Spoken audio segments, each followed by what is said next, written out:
નમસ્કાર, આપની સાથે હું દેવાંશી. સ્ક્રીન પર આપ રવિન્દ્રસિંહ ભાટીને જોઈ રહ્યા છો, બાડમેરના એમએલએ છે. અરવલ્લીનો મુદ્દો આખા દેશમાં ચર્ચાયો અને મોટાભાગના લોકો એનો હિસ્સેદાર, એનો હિસ્સો બન્યા.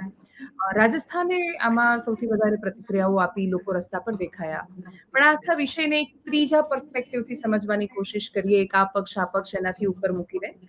पार्टी जी आपका बहुत स्वागत है और बहुत बहुत धन्यवाद। अरावली में दो पक्ष हमने ज्यादातर देखे। कुछ लोगों को लगा कि सुप्रीम कोर्ट का ये पूरा फैसला है वो अरावली को बचाने की कोशिश है और इलीगल माइनिंग के सामने सरकार बहुत अच्छा कदम उठाना चाहती है और इसीलिए उन्होंने अरावली की एक डेफिनेशन तय की, उसको व्याख्यायित किया है। दूसरा पक्ष ऐसा कहता है कि जब आप पूरा पढ़ते हैं फैसला तो समझ में आता है कि आप इलीगल माइनिंग को रोकने का ऑप्शन दे रहे हैं कि आप लीगल माइनिंग कर देंगे और उसमें अच्छे शब्दों का इस्तेमाल किया कि सस्टेनेबल माइनिंग प्लान बनाएंगे वगैरह वगैरह। आप कहाँ पर खड़े हैं? आप कैसे देखते हैं इस मुद्दे को? देखिए, ये जो 20 नवंबर को डिसीजन आया, आपने सही बात कही कि जब पूरा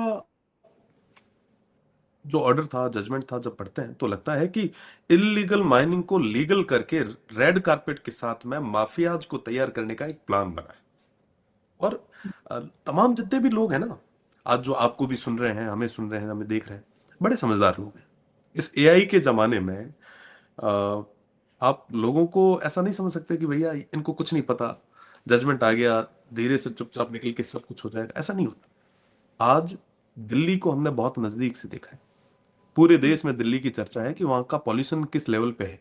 एक्यूआई जब दिल्ली के सीएम किसी स्टेडियम में जाते हैं, मेसी के एक इवेंट में, वहां पे मेसी मेसी कम होता है और एक्यूआई ज्यादा होता है। तो मतलब आप देखें कि पूरे देश ने देखा है। तो आज अगर हम उस लाइफलाइन को, मैं तो कहूंगा, क्योंकि गुजरात से, आपके पालनपुर से होते हुए, आबू रोड होते हुए, सिरोही जालोर, उदयपुर, राजसमंद होते हुए अलवर तक और आगे रायसेना हिल तक, जहां राष्ट्रपति भवन और पार्लियामेंट बनी है, वहां तक जो विश्व की सबसे पुरानी पर्वत श्रृंखला है अरावली, मैं तो कहूंगा हमारे राजस्थान के लिए तो वो लाइफलाइन ही है। राजस्थान को दो हिस्सों में बांटती हो, एक रेगिस्तान, दूसरा मैदानी क्षेत्र। तो दोनों के बीच की जो एक लाइन है वो हमारी अरावली है, और इस रेगिस्तान को अभी तक कंट्रोल करके रखा है तो वो भी अरावली की वजह से है। बारिश और तमाम चीजें, पूरा इकोसिस्टम आज इस पे डिपेंड है। पर जैसे ही एक डिसीजन आया 20 नवंबर को, मैं बहुत क्लियर होके कह सकता हूं कि सारे लोगों ने खुद की जिम्मेदारी समझते हुए अपने अपने तरीके से विरोध दर्ज करवाया। जन भावना थी, जनता की ये भावना थी कि ये जो अरावली है इसे हमें बचाना है, ये हमारी लाइफलाइन। बचाना हमारे लिए नहीं है, हमारी आने वाली पीढ़ी के लिए बचाना है। आज रिसोर्सेज अगर है तो उसका मतलब ये नहीं कि हम उसका दोहन करेंगे। आज हम लोग देखते हैं, अमूमन मैं क्योंकि पिछले 2 साल से एक सिस्टम का हिस्सा हूं, तो कई चीजों को मैंने बड़े नजदीक से देखा है।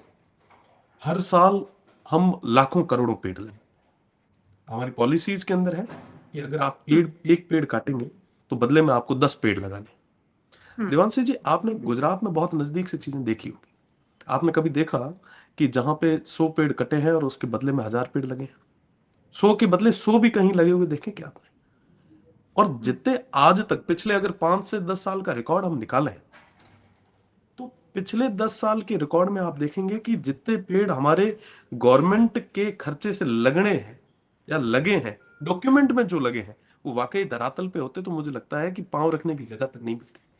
पर वो सारा पैसा जो है वो कागजों में होके रह जाता है और न कोई चीज धरातल पे आ पाती है। हम एक पेड़ माँ के नाम लगा तो रहे हैं, बदले में हजारों लाखों पेड़ जो है वो किसके नाम पे काट रहे हैं, ये बड़ा सवाल है। और हमारी आने वाली पीढ़ी के लिए हम दे क्या रहे हैं? हम रेड कारपेट बिछा के माफियाज को, आज जब अरावली पे बैन नहीं था तब भी क्या हम अरावली को कितना बचा पाए हैं? मैं बताना चाहूंगा कि अभी 2 दिन पहले राजस्थान सरकार ने एक बहुत बढ़िया डिसीजन किया, मैं उसके लिए उनका धन्यवाद दूंगा। कई सारे एसएचओज और तमाम लोग जो अवैध माइनिंग में इन्वॉल्व थे उनको सस्पेंड किया है। और न जाने कितने लोग और भी जो शामिल है, क्या उनके खिलाफ कार्रवाई कभी हुई? और इस तरीके से अगर हम चीजों को लीगल कर लेंगे तो हो गया। जब बाढ़ ही खेत को खाएगा तो दूसरों के भरोसे तो क्या ही छोड़े। हाँ, दूसरों की एग्ज़ैक्टली, बातों में। माझी ही नाव डुबोए तो उसे कौन बचाए? पर जैसे ये वाला जब फैसला आया तो अ, राजस्थान को लेकर अगर मैं एक सवाल पूछूँ कि जितनी भी सरकारें रही, राजस्थान पहले भी ये परिभाषा मानता रहा है स्टेट। उसके बाद वो अशोक गहलोत की सरकार रही हो या वसुंधरा राजे की सरकार, हमने नहीं देखा कि किसी ने उतनी ज़्यादा कोशिश की कि हम अरावली को बचा लेंगे। उसके बाद ये जब पूरा पॉलिटिकल बना तो सबने सेंटिमेंट्स दिखाए। सीएम आपके अभी के सीएम हैं, उन्होंने भी स्टेटमेंट दिया कि हम अरावली को ऐसे नहीं जाने देंगे। केंद्रीय मंत्री गोपी अलवर से सांसद हैं, तो वो भी अरावली की ही संतान है, उसी की गोद में पले-बड़े हैं। उन्होंने भी स्टेटमेंट दिया, लेकिन सबका स्टेटमेंट ये था कि ये सब भ्रम फैलाने की बातें हैं, ये पूरा फैसला तो अरावली को बचाने को लेकर है। तो आम लोग क्या इस बात से कन्विंस हुए सरकार ने जो बताया उससे? अभी तक नहीं। अभी जो कल एक नया डिसीजन आया है, उसमें कहा है कि हम अ, नए पट्टे जारी नहीं करेंगे। नए पट्टे हुँ, तो जारी नहीं करेंगे, पर जो पुराने हैं वो धड़ल्ले से जो है वो अपना काम उस तरीके से कर सकते हैं। फर्स्ट। हुँ, सेकंड, आप अगर देखिए, आप कुछ अगर करें, मजबूती के साथ करें और धरातल पे वो दिखे, तब लोगों को भरोसा होगा कि वाकई आपने कुछ किया है। हुँ, स्टेटमेंट स्टेटमेंट खेलने से कुछ नहीं होगा।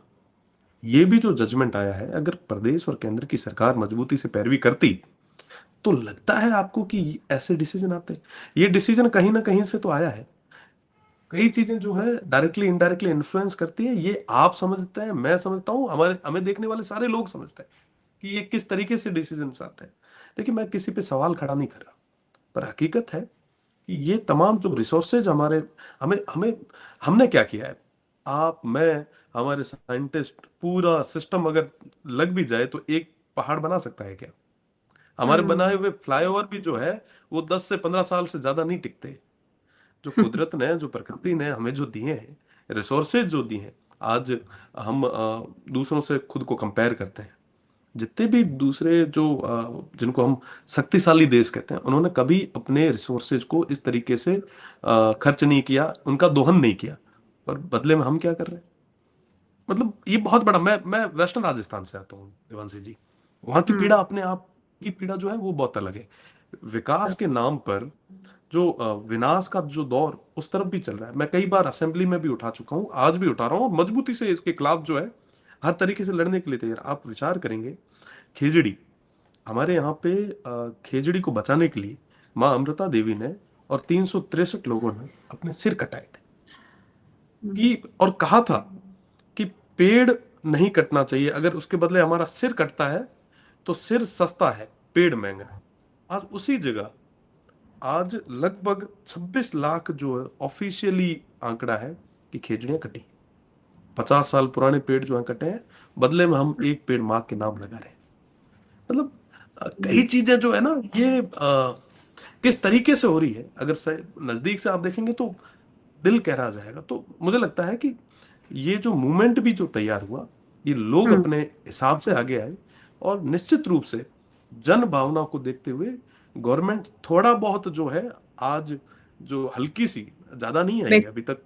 ये भी नहीं कहा है कि हम पूरे तरीके से या भविष्य में नहीं करेंगे, या ऐसा कुछ भी नहीं है।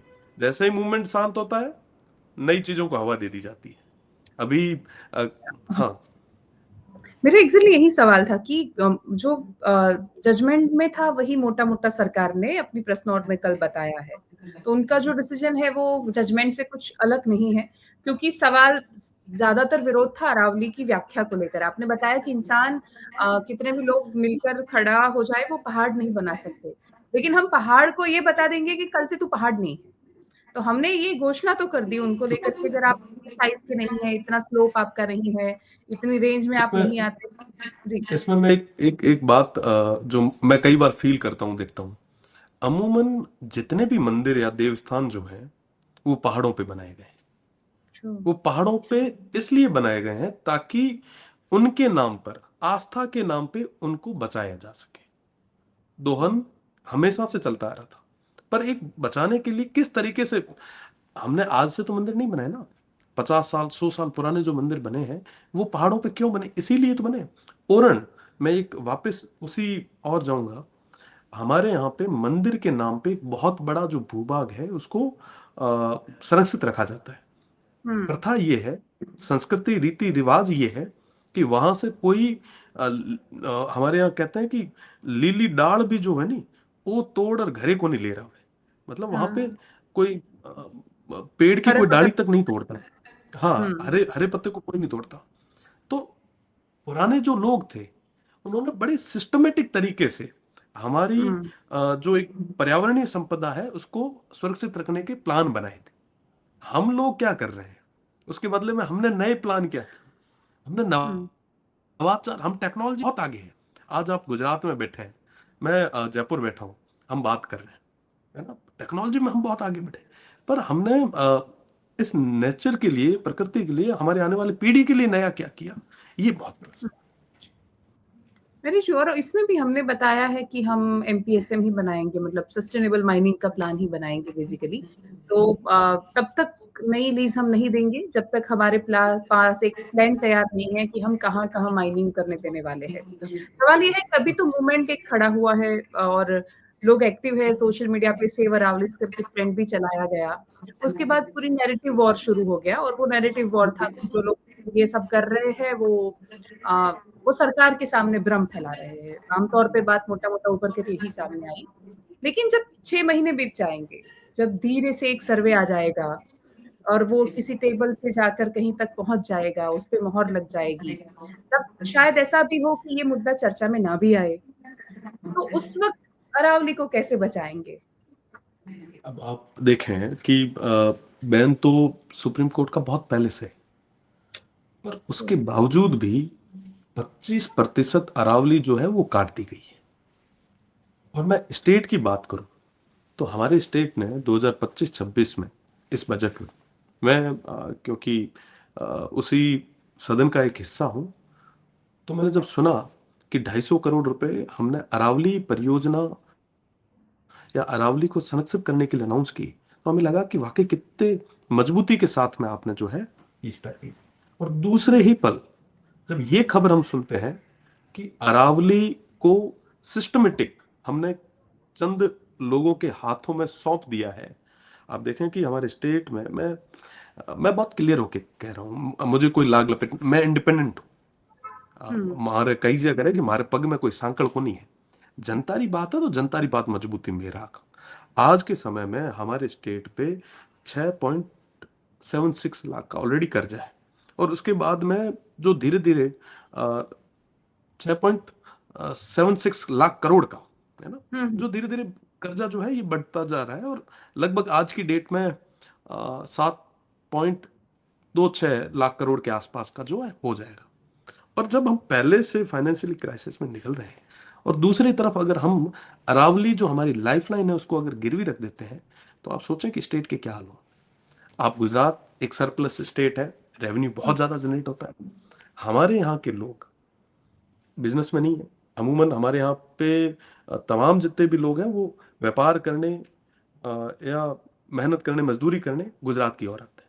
हमारे यहाँ पे लोगों का आज भी जो मुख्य आय का स्रोत है वो पशुधन है या अच्छा। किसान है। तो हाँ, तो आप देखेंगे, क्योंकि मैं इंटरनेशनल बॉर्डर का, मैं वापस वही बात दोहराऊंगा, मैं हम्म। रेगिस्तान से आता हूँ। तो हम्म। रेगिस्तान रेगिस्तान में लोगों की जो आय का जो साधन है वो गोपालक हैं सारे लोग। एक घर में 50-100 गाय बड़ी आम बात है। आपके जैसे कच्छ का और रण का जो क्षेत्र है हाँ। वैसा का वैसा हमारा है। हम्म। तो वहां पे लोगों का एक वही है, आय का स्रोत है।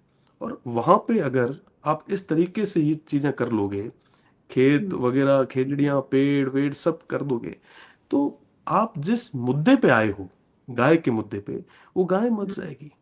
आप खुद की आइडियोलॉजी के अगेंस्ट में काम कर रहे हो। ये जो रिजल्ट जो है, मैं इस बार की असेंबली में कई सारे आंकड़े भी जो है वो पेश करने वाला हूँ कि आप वाकई कर क्या रहे हो। आज इसकी वजह से आम व्यक्ति को कितना नुकसान होगा। आप हॉलीवुड मूवीज में देखते हैं ना कि एक सिलेंडर ले आया कोई ऑक्सीजन का, है ना, चारों तरफ हम्म। धुआं धुआं हो रखा है, काले बादल छा रखे हैं। वैसी की वैसी स्थिति जो है, अगर जिस तरीके से हम चल रहे हैं उस तरीके से चलती गई तो हमारे स्टेट की भी हो जाए।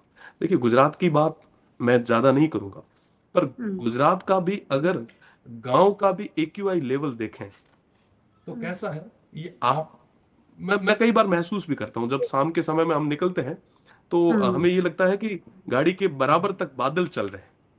हम्म तो कई चीजें हैं, मुझे लगता है कि उस पर बात होनी।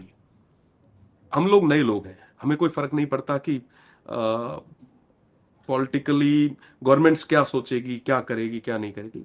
मुझे ये हम्म लगता है कि आम जन के हितों के बारे में सोचना ये सरकार की पहली जिम्मेदारी। हम्म। और दूसरा, वेरी ट्रू, मतलब राजस्थान और गुजरात की इवन बजट की भी कंपैरिजन बहुत अलग है। यहाँ पे लीकर का पैसा नहीं आता राजस्थान में। सवाल पर मेरा ये है कि टूरिज्म, लीकर और माइनिंग, ये बहुत बड़े रेवेन्यू के सोर्स है राजस्थान के लिए। तो माइनिंग की लीज से जो हजारों करोड़ मिलते हैं, तो सरकार को तो वो दिखेंगे कि अगर उसमें कुछ समस्या आ गई या फिर उसमें कुछ परेशानी हुई। दूसरा कि ये तो लीगली जो मिलते हैं, इलीगल पैसा जो पार्टियों को जाता है वो भी इन्हीं माफियाज के जरिए जाता है। आ, फिर एक बिल्कुल। सवाल होता है कि हम सब मार्बल के घर में रहते हैं, हम सब ने स्टोन लगाए हुए हैं, पत्थरों के घरों में हम रहते हैं, और वो सारे ऑलमोस्ट आते हैं अरावली की इसी रेंज में से। उदयपुर, राजसमंद, गुजरात का साबरकांठा, ये सारे जिले ऐसे हैं जहाँ पे बहुत ज्यादा माइनिंग होती है। तो आम लोग भी जब ऐसा बोलते हैं कि सेव अरावली, तो वो भी एक कॉन्फ्लिक्ट ऑफ इंटरेस्ट हो जाता है कि हम जिस तरीके का जीवन जी रहे हैं, अगर सरकार इसमें ये माइनिंग को अगर लीगल करना चाहती है या फिर सस्टेनेबल माइनिंग जैसे शब्द देती है, तो उनके पास भी दूसरा ऑप्शन क्या है? देखिए आप, मैं वापस वही चीज दोहराऊंगा। मैं गांव से आता हूँ। मेरे गांव में 2002 में पक्का मकान मेरे लिए हमारे गांव में बना। उससे पहले तक कच्चा मकान होता था, गाय के गोबर से निपा हुआ, और आंगन भी हम्म जो है मार्बल का तो हमारे यहाँ अब बना है। उससे पहले जो फर्श हुआ करता था वो ईंटों का था, है ना। हम्म अमूमन मुझे लगता है कि कुछ लोगों को छोड़ दें तो 2000 से पहले लगभग लगभग काफी लोग जो हैं वो हमारे जैसे इस ही होंगे। घरों में रहते थे। तो उस समय मुझे नहीं लगता था कि ऐसी कोई समस्या थी कि भाई कैसे होगा क्या नहीं होगा। ये तो धीरे धीरे लोगों के पास खर्च करने की कैपेसिटी बढ़ी, और उन्होंने उनके बजट में जब ये चीजें आने लगी, बजट में क्यों आई, क्योंकि कंपटीशन बढ़ा, है ना। हम्म ये चीजें सस्ती होती गई, माइनिंग बढ़ती गई चीजों में, माइनिंग में भी आपस में कंपटीशन बढ़े, रेट्स कम हुए, तो कहीं ना कहीं हमारे भी बजट में आने लगा, तमाम चीजें हुई। आप ठीक है, महंगी हो जाएगी चीजें, जो अफोर्ड कर पाएगा वो लगा लेगा, वरना हमारी तरफ वापस चला जाएगा उस दौर में, क्या दिक्कत है। उल्टा पहले तो ठीक था भाई, डायबिटीज वाइबिटीज नहीं होती थी, लोग आराम से रहते थे। हाँ। तो वैसे भी आज कहा जाता है कि वापस उसी दौर में चलो जहाँ नेचुरल चीजें थी, ये था वो हम्म था। तो ये तो ठीक है। मैं तो ये कहना चाहूंगा कि लोग कोविड के दौर में वापस हाँ उन पुराने दिनों को याद करने लगे थे, है ना। आज आज तो सबको मार्बल दिख रहे हैं। आज आपके यहाँ अहमदाबाद में जो भी हमारे लोग गांव छोड़ के फ्लैट्स में रहने गए थे, उन्होंने कहा कि हमारे पास भाई 5 BHK फ्लैट है, यहाँ पे अलग खुद का जिम है, ये है वो है, मतलब जो भी चीज। मैंने कोविड में सबको गांव आते देखा। उन्होंने कहा यार घर पे एक छोटा सा घर तो यहाँ पे जरूरी भी है। तो खैर ये चीजें तो अलग है। पर मुझे लगता है कि हमारी जो विरासत है ना, उस विरासत को बचाने की जरूरत है, और बचाना हम सबकी नैतिक जिम्मेदारी है। स्टेट और सेंट्रल गवर्नमेंट बहुत एक्टिव है, और मुझे लगता है कि उनको चीजों को इस लेवल तक बिगड़ने नहीं देना चाहिए था जिस लेवल पे बिगड़ी। ये उनके लिए भी कहीं ना कहीं लीकेज तो रहा। अब वो वेरी ट्रू। इसको कैसे कवर करेंगे वो एक अलग चीज और पॉलिटिकली आप कैसे भी कवर अप कर लें, क्योंकि जब अरावली को रीढ़ की हड्डी हम जब मानते हैं या फिर अरावली को कुछ भी डैमेज होता है, तो मुझे नहीं लगता कि उसकी जो इफेक्ट है वो सिर्फ देवांशी या फिर रविंद्र सिंह भाटी के परिवार पे ही होने वाली है। तो सबके घर पे समान तरीके से ही असर करने वाला है। तो है। सही बात है आपकी, सबका कर्तव्य बनता है ये तो। एक जो वर्ड आया ना नया, जेनजी, हाँ। इसका तोड़ नहीं निकल रहा है इनके पास भी। जो स्थितियां बन रही है, तो वाकई ये तमाम जो ये जो मूवमेंट बना, ये जेनजीज की वजह से बना। वो सारे हुँ, इन्फ्लुएंसर, वो सारे लोग, वो सारे सोशल वर्कर, जो यूथ जो अवेयर हैं, जो एआई में, टेक्नोलॉजी में, सारी चीजों में समझते हैं, जो पढ़ते हैं, जो एक एक चीज को बड़ी माइन्यूटली देखते हैं। मतलब मैं हकीकत बता रहा हूँ कि हम लोग पूरे जजमेंट को बहुत कम होता है जब पढ़ते हैं, जब बढ़ते तक बहुत ज्यादा जरूरी नहीं हो। ठीक है, हुँ, आप लोग जर्नलिस्ट हैं, आपका एक काम है। बाकी अमूमन हम साथी को या टीम को दे देते हैं कि इसका जो मोटा मोटी क्या कंक्लूजन है, हाँ, हाँ, वो हमें दे दीजिए। पर आज की जो ये नई जनरेशन जो है, जेनजी जो है, जो एआई का यूज करती है, जो पढ़ती लिखती है, वो भैया बातों में तो आपके आने वाली नहीं है। इसके लिए तो कुछ नया करें आप। वैसे एक चीज पॉजिटिव ये भी है कि हमारे जो यूथ है, जेनजी जो है, वो पॉजिटिव चीजों में अपना जो है वो लगा रहे हैं, एनर्जी लगा रहे हैं। हुँ। नेपाल जैसी स्थितियां कभी इस देश में नहीं बनेगी, इस चीज को लेके भी मैं पूरे तरीके से जिम्मेदारी के साथ कह सकता हूँ जी। हाँ, वेरी ट्रू। सब आश्वस्त है उस बात को लेकर क्योंकि वो बहुत ज़िम्मेदार भी हैं। वो सांस्कृतिक राष्ट्रवाद से जुड़े हुए हैं, तो वो आज भी मतलब अपने टूरिज़्म का ये अगर हम बहुत डेटा देखें बहुत तो बड़ा हमें शब्द है, सांस्कृतिक राष्ट्रवाद। बहुत बड़ा शब्द है। क्योंकि वो बहुत बड़ा शब्द बनारस जाते हैं, अयोध्या जाते हैं, पसंद करते हैं, उनकी पसंद बहुत अलग है। है। वो नीम करोली जाते हैं, हाँ, वृंदावन जाते हैं। यस। वो प्रेमानंद महाराज को सुनते केदारनाथ हैं का तो अच्छे अमूमन, से। हाँ। और आपके गुजरात आधे से ज्यादा हमारे यहाँ रामदेवरा आता है। हाँ, अच्छा। हाँ, बिल्कुल बिल्कुल बिल्कुल। और गुजरात और राजस्थान का जो है वो हमेशा संबंध रोटी और बेटी का रहा है, हुँ। तो परिवार की तरह रहा है। तो दोनों स्टेट्स की लाइफलाइन ये है, अरावली है। तो मुझे अरावली लगता है कि जोड़ती हैं। इसको, जी, बिल्कुल हमें जोड़ के बैठे, हमें श्योर। जोड़, तो निश्चित रूप थैंक यू से सो ये मच। जी। बचनी चाहिए। Thank you. आपका धन्यवाद कि आपने इस मतलब इस टॉपिक को उठाया।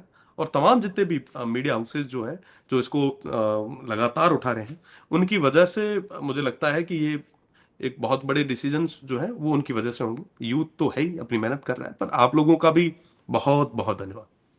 Thank you so much. Conclusion यही है कि जागते रहो। अगर हम जागते रहेंगे तो मुझे नहीं लगता कि कोई भी अरावली को कोई उतना नुकसान कर पाएगा। Thank you so much.